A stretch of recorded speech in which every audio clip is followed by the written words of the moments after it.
Hi viewers, this video is continuation for the previous videos. Here now I am going to give information regarding types of measles. Okay, in this video we are going to give information regarding types of measles. Here mainly three types is there. Mainly three types of measles is there. Here first one is the modified measles. First one is the modified measles. Second one is the atypical measles. First one is the modified measles. Second one is the atypical measles. Okay, here the third one is the hemorrhagic measles. These are three types is there in the measles. For modified measles, atypical measles, hemorrhagic measles.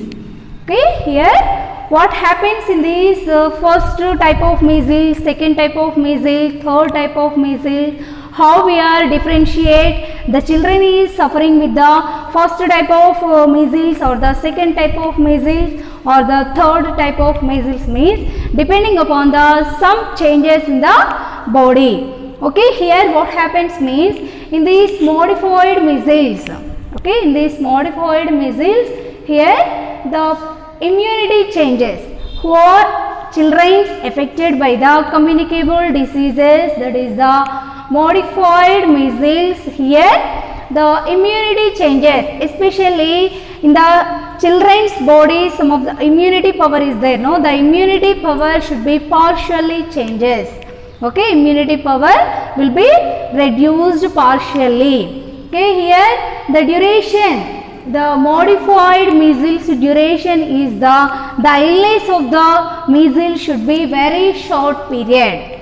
Okay, very short period. In previous videos we are discussed to know the immunity, the measles incubation period is the 8 to 12 days. Okay, here the modified measles having the duration of illness is the very short period. Okay, next here this is regarding first type, that is the modified measles.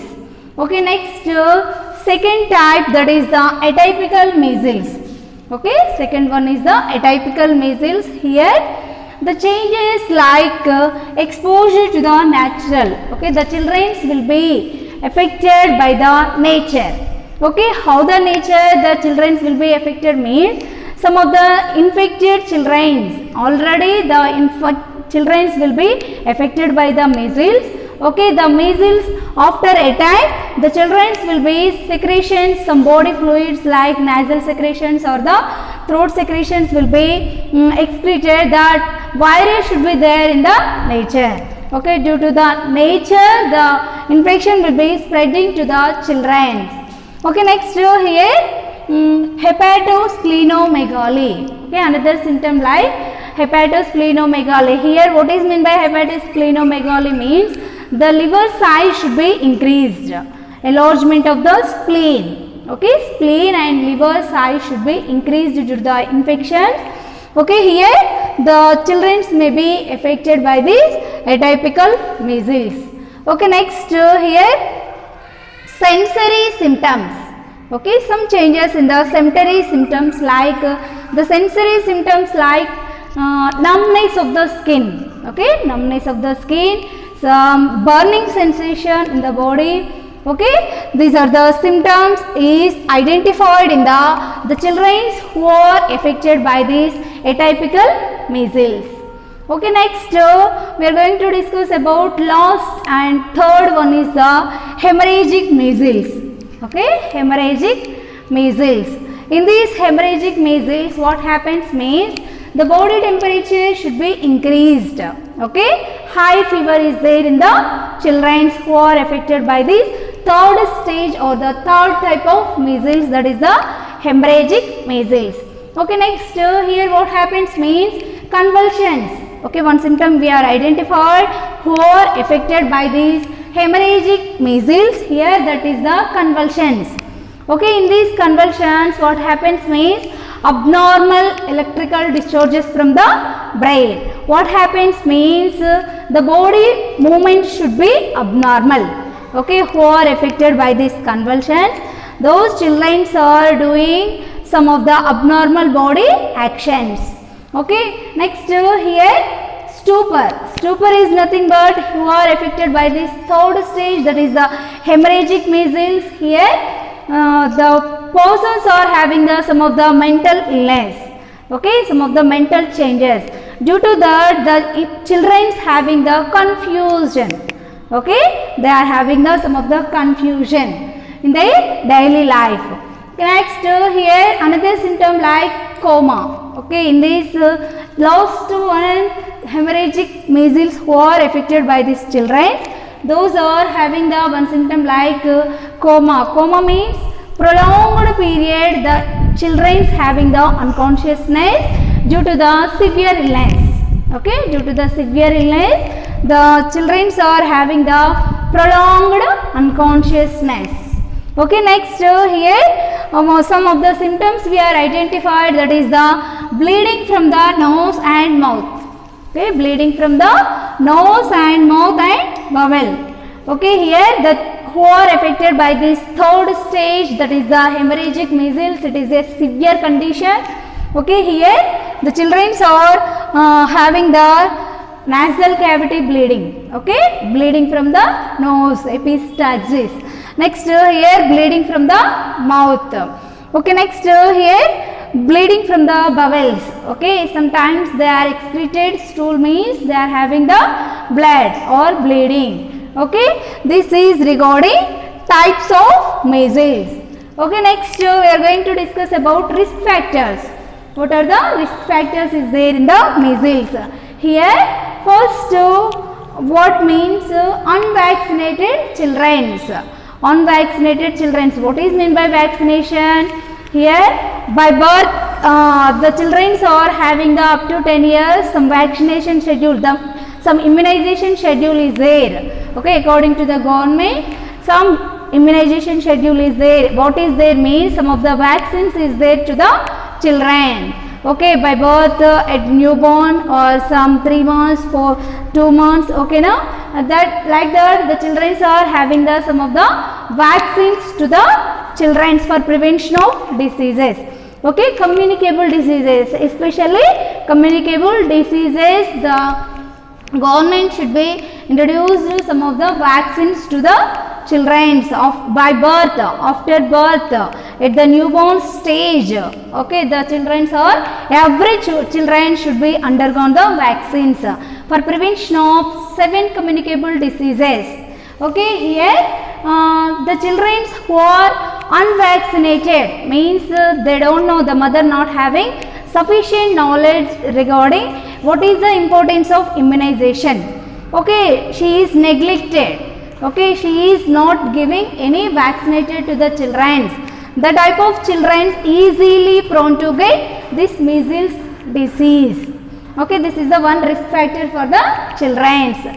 Next here what happens means immune deficiency, means in the children not having sufficient immunity power in their body. Who are having the less immunity power, those children are mainly prone to get this communicable disease. Okay, next here especially why the immunity will be deficiency means here the mother having the HIV disease. Okay, HIV, AIDS disease, human immunovirus is there in the body. Okay, AIDS disease is affected by the mother through the womb, in the womb, through the placenta. The HIV infection is easily spreading to the mother to child. Okay, those type of children may be affected, easily prone to get this measles disease. Okay, next here another risk is there for the leukemia. Okay, leukemia is nothing but it is one of the blood cancer. Okay, it is one of the cancer to the blood, especially what means blood forming tissues. Okay, especially blood forming tissues. Next here another risk is there for that corticosteroid therapy. Who are excessively using corticosteroid therapy, those were going to affect this mainly risk for the measles disease. What happens? What is the use of corticosteroid therapy means? It is one of the hormonal therapy. It is one of the hormonal therapy. It will be excessively used by the mother or the children, especially what is the use means for reducing asthma we are giving this corticosteroid therapy. Okay, due to this also one risk for the measles. Okay, next one is the another risk factor, that is the malnutrition. Okay, here the malnutrition is what happens means in this insufficient nutrients is there in the children's body. Okay, the sufficient nutrients not available. Okay, those are prone to get this measles disease. The next one is the vitamin A deficiency. So many vitamins is there, no, vitamin A, D, E, K. Okay, in that vitamins classification, fat soluble vitamins, water soluble vitamins. Okay, here especially the children who are suffering with the vitamin A deficiency, those are mainly risk for the measles disease. Okay, this is regarding risk factors. Okay, next we are going to discuss about pathophysiology. Okay, pathophysiology, what is the process for coming this disease? Now we are going to discuss here the pathophysiology of the measles. Here first, due to the etiological factors are the epidemiological factors. In that epidemiological factors, in the previous videos we are discussed, agent nothing but here causative factor, causative organism, that is the mainly RNA virus. Okay, RNA virus, that is the Paramyxoviridae family. Okay, or some of the human also one reason for the spread of infection. Okay, sometimes the droplet infections means nasal secretions or the throat secretions. Okay, due to the etiological factors, the virus is enter into the respiratory epithelium.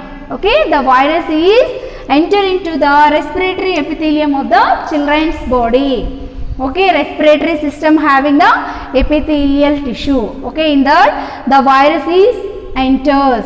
Okay, after entering, what happens means once the virus or once the organism should be enter into the body means the organism should be improves their multiplication, increase their size. Means that will be searching which is the suitable place for my growth and development, like that the virus is searching. Okay, after searching the virus should be multiplies their number of viruses. Okay, their size should be increased after enter into the respiratory system. Okay, it leads to viremia. What is mean by viremia? Means the virus is enter into the blood. Okay, first the virus where attack means respiratory epithelial tissue. After that the multiplication of virus means virus's size will be increased. Okay, next it leads to the viremia. Means the virus should be there in the blood, means the virus should be spread to the blood. Okay, that will be we are called as the primary viremia. It will be mainly affected to the second or third day. Okay, the virus should be spreading to the second or third day. After spreading, after entering to the human body or children's body, from the first day no changes. Why means that will be searching their place, which place is suitable, respiratory system or the digestive system or the endocrine system, which system is suitable for me, like that the virus should be searching. After that the virus should be multiplied, it leads to the viremia, especially in the second, third day. Okay, after that what happens means in these subsequently spread to the reticuloendothelial system. Okay, from the blood that will be spreading to the reticuloendothelial system. Okay, after that it leads to the cells. Okay, the cells which is there in the reticuloendothelial system, reticuloendothelial system cells should be necrosed. Necrosis is nothing but lack of oxygen or the lack of nutrients to the tissues. Okay, severely necrosed means the cells will be death. Okay, it leads to the secondary viremia. Secondary viremia. What is mean by secondary viremia means here the virus should be spreading to the blood. Okay, especially in the 5th to 7th day of duration period. Okay, in this we are called as the secondary viremia. In the primary viremia, 2nd, 3rd day.